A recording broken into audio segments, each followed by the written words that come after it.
Thank you to our sponsor for Season 2, Punto Space. The contemporary raw space combines capacity with intimacy. 4 distinct spaces on 3 levels encompass more than 3,500 square feet. Custom configurations, a state-of-the-art audio-visual system, and full-service support provide endless possibilities for realizing your creative vision. Welcome to Currency Shift, the podcast where we showcase and share insights from first, only, and the disruptive. These are people who are creating new lanes and carving new paths for women, people of color, and diversity and inclusion. My name is Sade Simone. Let's get started. All right, we have Muoka in the house. Yes, I'm in the house. And cheers to you and everything you've accomplished thus far. Thank you so much. Thank you. Nice. So the good thing about Muoka that I recently learned is that he does not drink alcohol.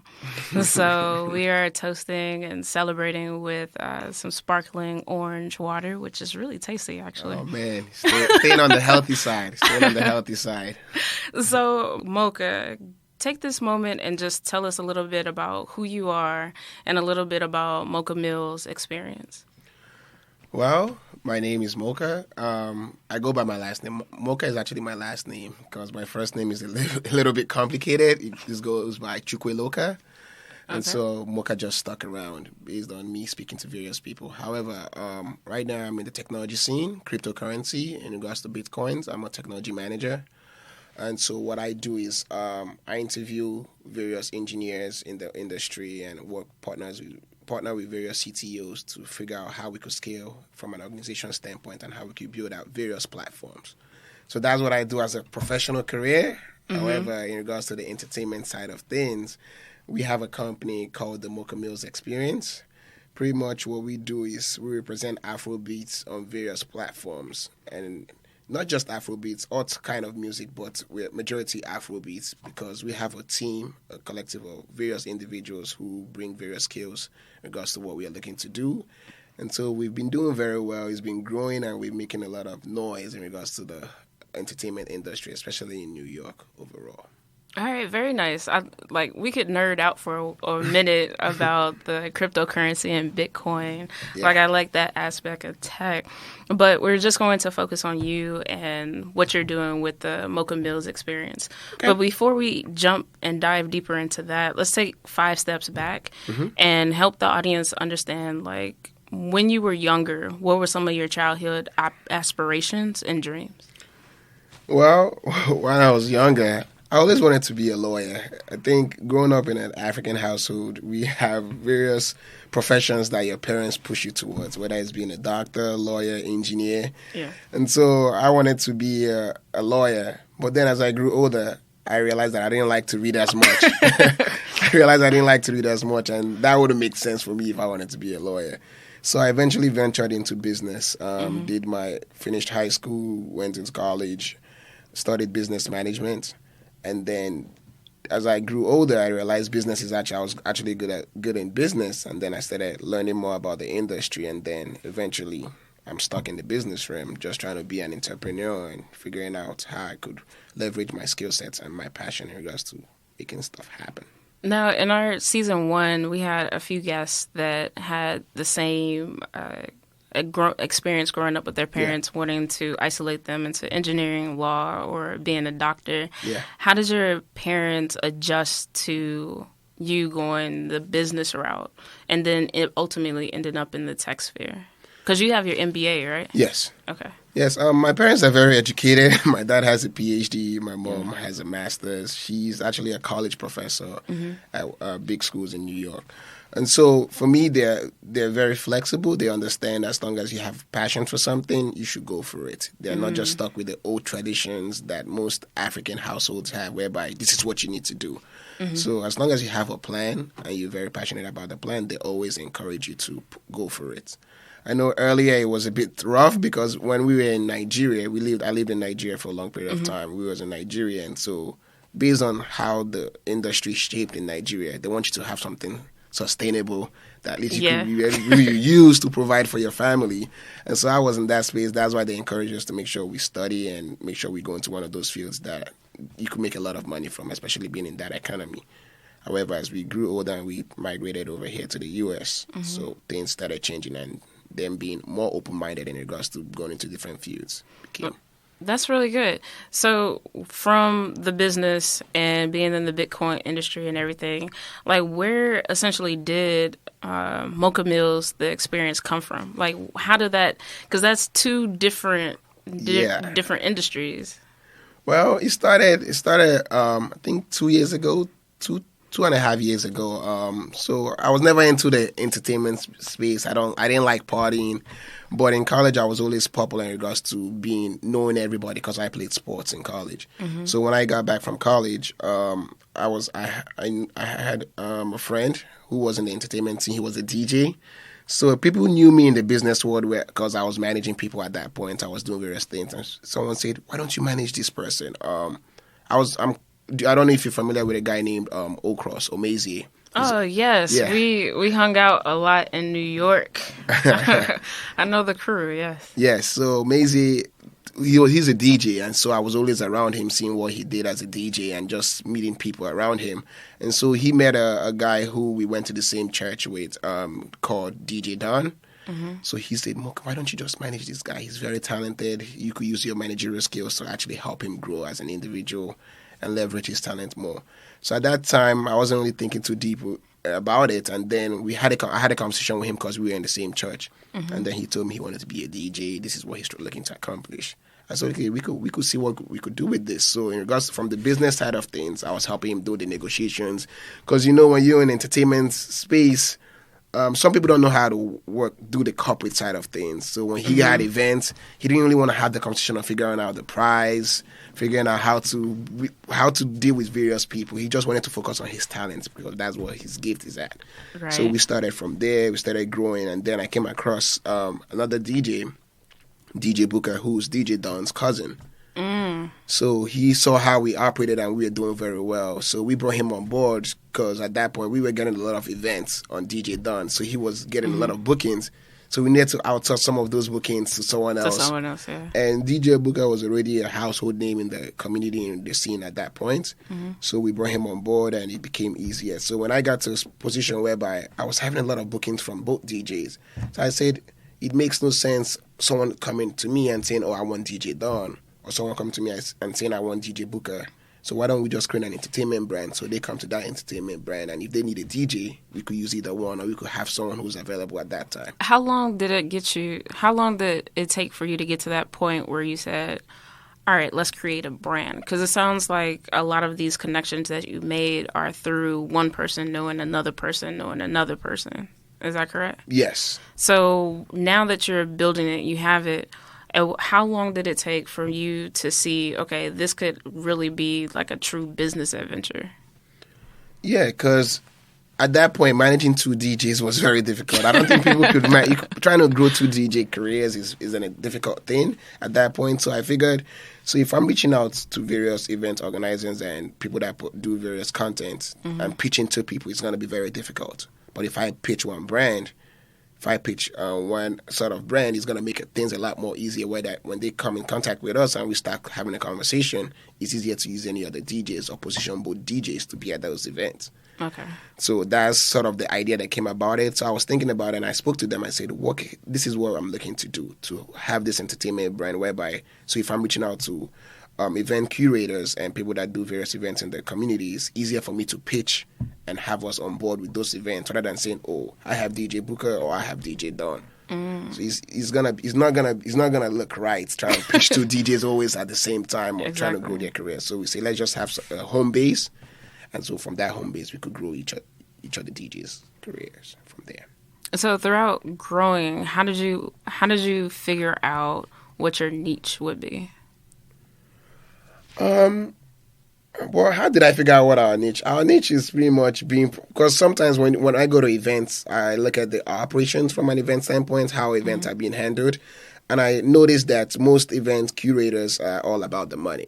They focus on the money. They don't focus on the experience from a consumer standpoint. When you go to events, you buy VIP tickets. It's not really VIP. You're still standing in line for hours and you're just waiting in the code. So I started realizing and seeing all these things, and I took it upon ourselves, or I took it upon myself to say, you know what, I don't like stuff like this, because if you're paying for something, you need to be able to deliver. And especially in the entertainment scene, people come out to events to relieve stress, not to be stressed. Say it again for him.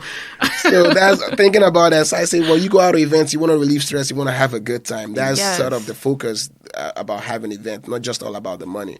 So I say because I'm a professional, I like to do things the right way. So I figured, okay, I'm going to create this, and it's going to be about the experience. When you have us on your event, you see the difference in regards to how we deliver on the music, how professional we are, and how we also cater to the crowd and engage with the audience in regards to how we deliver. And so that was part of the idea behind how we created our brand and also how we grew television. So this is really cool to see, because you're working with essentially like your friends, and then you're also working with people who have become friends. But when you're working with friends, sometimes there's tension. Sometimes there's a little bit of struggle that occurs from one person having an idea of this was the way we should take it, another person having this idea. So how did you manage the friendship paired with the business? It was very difficult in the beginning, I would say, because when we started, I was very present in regards to my close friends, Omezi, Dimi, I was very present. But when we started pushing the entertainment brand, I was less present because we became so busy. We are always traveling, never around on the weekends to hang out and do things that we did in the past in regards to hanging out.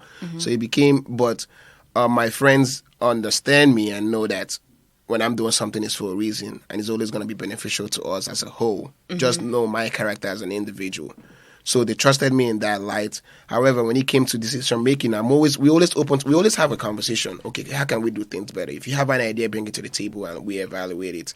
In every business, there's always going to be discrepancies in regards to people not agreeing with things that are going. As long as you could bring your opinion and point of view to the table, and be able to explain to the audience and to the group how this is beneficial to us. We are always flexible to listening, because we believe that the more you know, the better it is for us as a unit. So there was always a challenge, but we have trust for each other and we work through it. Excellent. Now, you work with a lot of brands and a lot of companies. Revolt is like one of the ones that's on the website. Yeah. And a few others. How did you land the big brands and the big contracts? I think it's through the buzz that's happening within our name in the industry. So what I realized, Afrobeat is doing very well, and we're connected to various artists, Afrobeat artists that also have good brands. So there's an artist named Young Paris. He's signed with Rock Nation. We've worked with him, and he has that connection with Revolt, with various media platforms. So when he has an event going on, he called us. We'll DJ for him. And he was introducing us to various clients of his. And so with that, it spread as we grew. Yes. So one of the key things that I'm hearing, like from the very start to where you are now, is the power of the connections and the power of the people that you've met. So with this podcast and with the company Currency Shift, the whole purpose is to help our audience understand social currency. And that's how you use your online and offline networks in order to impact your community, your business, or your brand, or you as a person. Talk to us a little bit about how you use social media to grow your audience and how you've been using the connections that you've made to really push your brand forward. What I would say, social media is very important in regards to the entertainment stage, especially from a promotional standpoint and just showing your value overall. Because what these corporations look at is the numbers. Or what can this person do? Does he have an audience? Are people listening to him? Does he have a fan base? So for me, it's just the most important thing for me is building personal relationship with people. If I've done an event for you, you remember me, and we'll build a relationship from there. And so that's what I've always leveraged. And also from a social media standpoint, I'm not afraid of reaching out to people. Sometimes when I see something that is going on, I'll DM someone. I'll reach out to them. I'll look for their email and say, okay, how can I be a part of this? I just want to have a conversation. By the time you send out about 40 to 50 DMs, you should get at least 3 responses from there. Wait. You know? By the time you keep sending and reaching out to people, events that are happening, you get at least 3 responses. And all you want is that interaction and conversation. Yeah. And mind you, he said 40 to 50, you know, like you have to, even if nobody's responding, you keep sending them out, because that 2 or 3 responses that you do get, that could be the difference between you being in the States and throwing a party and you being over in Europe throwing a party, right? Absolutely. Because sometimes people haven't heard about you. But if they have a conversation with you and understand what you do and what you're about, it could be worth it in the long run. So for me, I'm never afraid of reaching out to people and just asking questions. Hey, I see this is going. This is who we are. Is there a way we could be a part of this? Let me ask you this, because some people have 2 different profiles. They have their personal social media profile, and then they have their business profile. Yeah. When you're reaching out to people in their DMs, does it matter which profile that you use? Yes, it does. You got to reach out with the profile that makes more sense to what you're trying to accomplish. For us in the entertainment space, we have our entertainment profile, the Muoka Meals Experience platform. So when we have the content that is already posted there, and people, when you look at it, you say, okay, this is what these people do. So that's the profile we use to reach out to entertainers and people in that scene and say, this is what we do. We'd like to be involved. And when they look at your profile, they see, okay, this person, they've been doing a lot of work in regards to their growth. And that's a good point. When you reach out, whether you're using LinkedIn to reach out to someone, or if you're using Instagram or Facebook, just recognize that even though people receive the DM and the message, they're still going to look at your overall profile to see, all right, what are you really about? And they may even Google you to see what other things you've been a part of. Exactly. So you're juggling your full time with an industry that is growing rapidly, which is the Bitcoin and the cryptocurrency. Yeah. And then you're juggling your Muoka Meals experience, which is growing rapidly. Like, you guys have over 219 posts on Instagram, over 1,800 followers. And then on your Facebook, you have even more. Yeah. So how do you balance everything? I would say that's where having a team comes in play. We have a strong team that is helping us, and we have a great understanding of each other, whereby we use the resources that we have. We have various people handling various things, like the Facebook page. We have someone who's helping with posting some of the content on the page. Instagram is where we use heavily, that I personally use heavily in regards to my interaction with the team, because I have various conversations with various industry people from that platform. But for me in particular, I use Instagram a lot, but we have team members. If we need something to be done or to help us leverage those sort of platforms, we have people who has those access, that uses it for the team.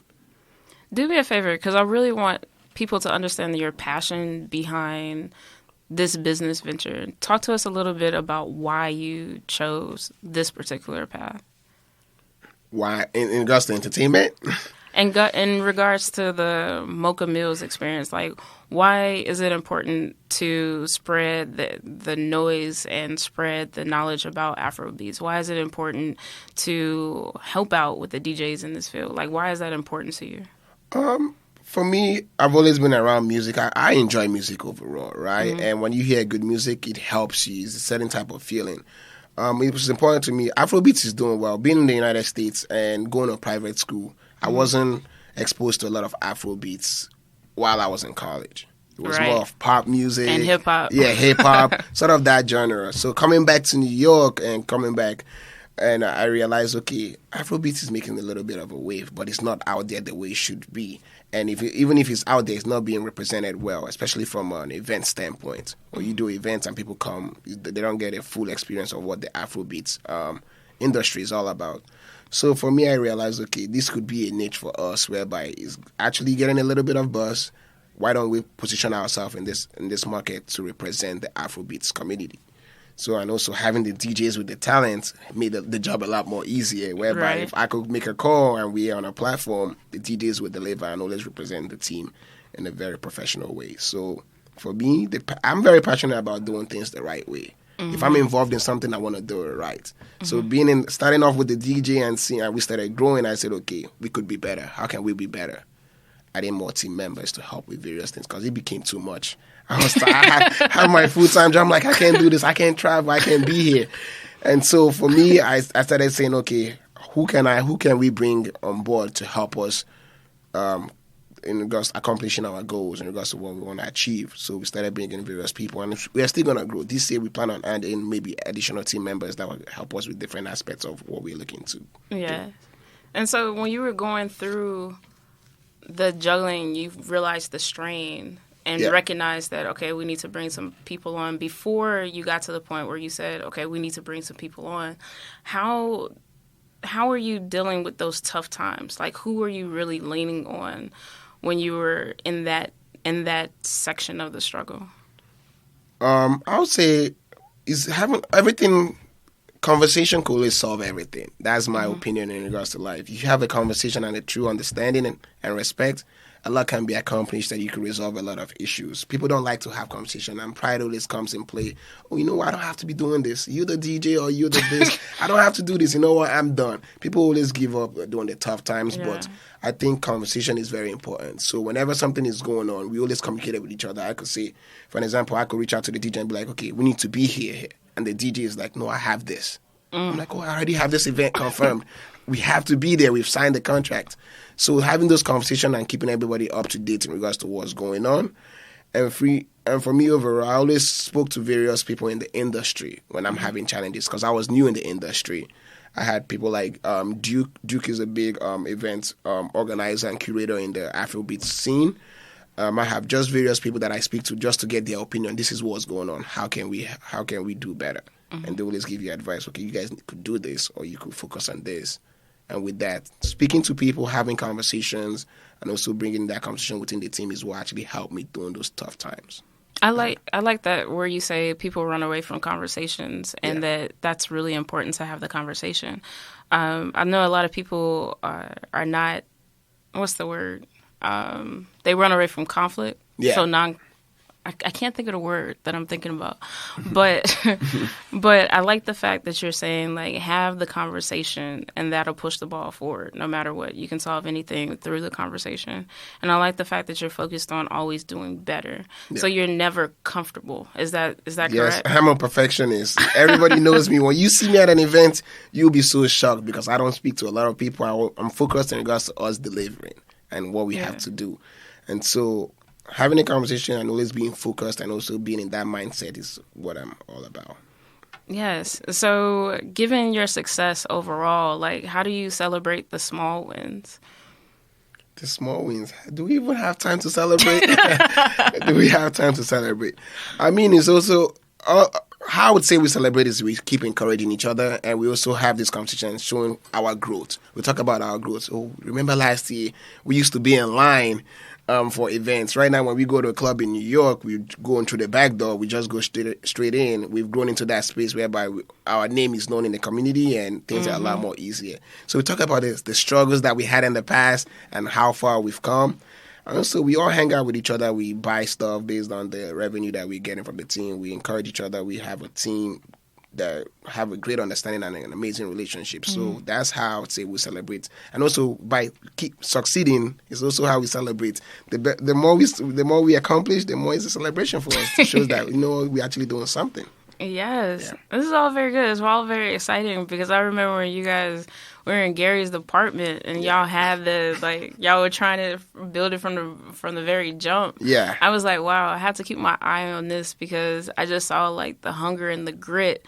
And look at you all now. You have a clothing line now. Oh, man. Talk to us a little bit about that. Well, the clothing line is doing very well. It's actually being managed by one of our team members named Kadeem. His Instagram name, he's on social media as Dimi. And so he's the one who's really pushing that initiative forward because he's passionate about just the presentation, how we present ourselves. So as we grew and scaled, we knew that we had supporters who wanted to support us, but some people can't come out to our event all the time. So we said for more brand exposure and more brand awareness, we could have something people could identify us with. When they see this, they'll be like, oh, this is the Muoka Mills team. We are supporting the movement. So we started with a hat, Started with the summer hats, the dad Yeah. caps, and it did very well. So we started up ourselves. We was wearing the products. We didn't want to sell it. We just said, okay, we're going to represent ourselves, make sure people can identify us when they see us in public. And so people were like, Moka, I need this hat. Oh, Dimi, I need this hat. Oh, DJ Don, where did you get this hat from? Oh, wow. So there was a lot of interest in regards to our merchandise. So we said, okay, let's start pushing this and see if people will really support. And it started growing, especially in the South. Dimi has been really doing a good job in the South. I've never been to the South, but we have a whole community out there that is supporting us. Everybody wears the brand. They post it on social media, so we're very appreciative. And let me just tell you, he is wearing this brand. He has the hat, the sweater. I wouldn't be surprised if he had the shoelaces. Oh, man. We actually have a shoe, but that is not for sale. That's just for our internal team. So what piece of advice, out of all the advice that you've received from the industry experts, from people in the community, from your parents, if you had to place one piece of advice on a Post-it on your desk, what would it be? Do not take any opportunity for granted. Because what I realize, people get comfortable, and when you see a little glimpse of success, you get comfortable. And then you just take it for granted, forgetting the struggles that brought you up to that point. So what I realize, when I see some artists or some DJs overall, they do a big event, they get comfortable. You don't see them, the same drive that they had as they started. And so for me, it's always being focused and never being comfortable in the position you're in and not taking it for granted, because that's very important. And that kind of goes back to what you were saying about always wanting to do better. Yeah. Which is really important. You always want to strive to do better than what you did before, even if you're making, a boatload of money or you have a lot of success. You always want to continue to do better. Yeah. That's really cool. So now we're going to enter into our speed round. Uh-oh. Yes. Tough questions. Wait, before we enter into speed round, do you all have any signature events that you all do throughout the year? Yeah, we have a annual event that we do. It's called the Spring Affair. Happens during the spring season when the weather has gotten better. And our focus, we try to curate that event because we have DJs and we're always traveling and we're always busy. And so for us to really showcase what we do as a team, for people to start to experience our brand from start to finish. Because most times when we book for an event, we either have an hour set as a DJ or we have a limited time in regards to how we present ourselves as an organization. So we have a Spring Affair event that we do every year. This is the second year that we're doing it, and it's gonna be successful. And the response for it has been great because people who came out for the first time, they were really happy and they had a good time. Are you all thinking in the future to do something in the fall? So you have both parts of the year covered, a fall and a spring? Yeah, right now the year is still starting. Yeah. The first one is the Spring Affair, but as we grow and scale, as I mentioned, we always try and strive to improve. So eventually we're going to do more events that we have more control of, that we keep putting our content and just, keep people. It's just very difficult to do events in New York, I'll be honest, because limited venues, the cost of having an event, and our focus is never on the money. That's why we try to do it as, last year we did a free event. We booked a venue, we covered all the expenses, people just came out and had fun. This year we are charging, not charging a lot of money, but we just want people to support what we're doing so we can be able to deliver the content that we do and put it in a professional light. All right, cool. Yeah. So for the audience, when you see Mocha Mills Experience, make sure you guys support. Yes, please. I love what they're doing. All right, so the speed round. All right, I'm going to ask you a few questions. Whatever comes to mind, just say it. Are those the SAT questions or not? No. No. These are really pretty straightforward. Okay. All right, what gets you out of bed? Being productive. All right. What's your favorite band? Or Band. group? Or group. Group, I would say right now I like the Maroon 5. What? Maroon 5, really? I like the Maroon 5. Adam Levine, I like his music and their music. I know that's weird. That's the influence from me going to a private school and being exposed to pop. Those are the kind of music I was all over and listening to. No, I feel you. I like Maroon 5 too. That song "She Will Be Loved." That's like one of my favorites. Wow. Like, I know people will be shocked when they hear this Maroon 5. What the hell? But that's my style of music personally. I can't speak on behalf of the team. No, I'm with you on that. That's pretty cool. All right, so favorite drink? Water. Water. All right. Yes. I like that. Water. Role model. My brother. All right. Luxury item. Luxury item. I was in my bank account. I don't think I have any luxury items in the bank account. That's the only luxury that I have right now. All right. That's a neat answer. All right. Favorite food? Rice. All right. Jollof rice. Yeah, I was about to say you have to I because have to Nigeria. try. There's been an epic battle about the jollof rice, but I would say jollof rice is my favorite food. Made by mom or made by anybody? Made by anybody who knows how to make it. Okay. Yeah. Got it. Favorite country to visit? To visit? Mm-hmm. I would like to visit South Africa. Okay. Best way to give back? Bring through your time. I would say your time. That's the best way. Creating time, making yourself available. Okay. Retirement place? Wow, I haven't actually thought about where I would like to retire. Retirement place. I would say somewhere in Africa, but I want the flexibility to be able to travel everywhere. So I wouldn't say it's a place. It's just having that flexibility to go anywhere and travel. Okay, I like that. Cartoon? Tom and Jerry. Yes. Yes. That was my favorite cartoon as well, growing up. Yeah. When I used to cry a lot, my mom would put me in front of Tom and Jerry, and I just... and that was solves it. all the problems. Yeah, Tom and Jerry. Drama? Drama? Mm-hmm. Very interesting. I wouldn't say I have one, to be honest. Drama. I can't think of anyone on the top of my head. Drama as an artist? A drummer? No, drama, like... Drama. yeah. Oh, drama. I'm not really big on movies, but... can you give me options? Can you throw a few drama I don't want to films out make there? it... I don't want to influence your response. Yeah. What drama? The show on TV, Billions. Ah, okay. Does that count? I mean, it's whatever you want. Billions. If you watch Billions, that's my kind of show, and that's the type of drama that I like. All right, perfect. Comedy. Comedy?